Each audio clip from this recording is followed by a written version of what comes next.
erga magaalaan Shaggar hundaa'ee jijjiirama bu'uuraa barnoota irratti fidaa jirru jira.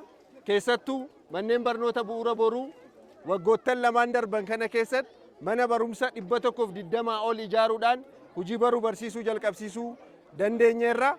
Kanaan immoo daa'imman umriin isaanii 5 fi 6 ta'e carraa barnoota argachuu qofa tun ta'in baratanii caba barnoota keessa jiru hiikuu akka danda'aniif hojiiwwan hojjechaa jirru agarsiiftuu gaarii akka qabu madaalli keenyaanis ilaalaa turre.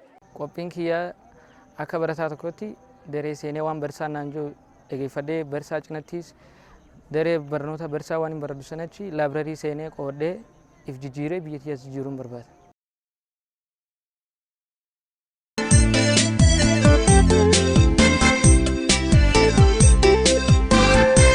Maatiin barattoota barataa erguu qaba.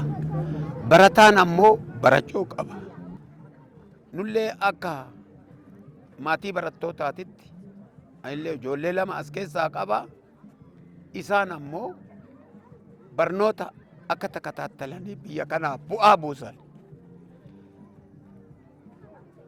filagootii qaba. Tole qulqullinni barnootaa eegamuu qaba. Biyyi tokko guddattee sadarkaa addunyaa nama irra geesse kanarra gahuudhaaf qulqullinni barnootaa murteessaadha. Kana gochuuf immoo dhimmamtoota barnootaa kan jedhaman dhimmamtoota barnootaa sadiitu jiru. Maatii barataa, barsiisaa fi barataa. Kun sadanuu keessaa tokko. Gahee isaa hin baanne taanaan qulqullinni barnootaa kun iddoo gahuu hin danda'u jechaadha.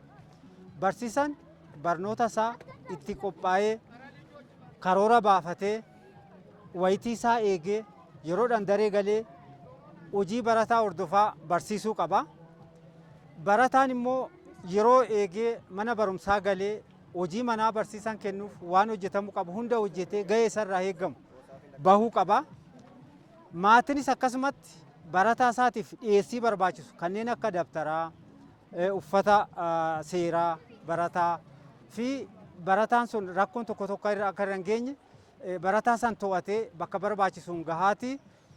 Qaamonni kun sadan yoo walqixxee gahee irraa barbaachisu bahan qulqullinni barnootaa eegamuu danda'a jedhee namana.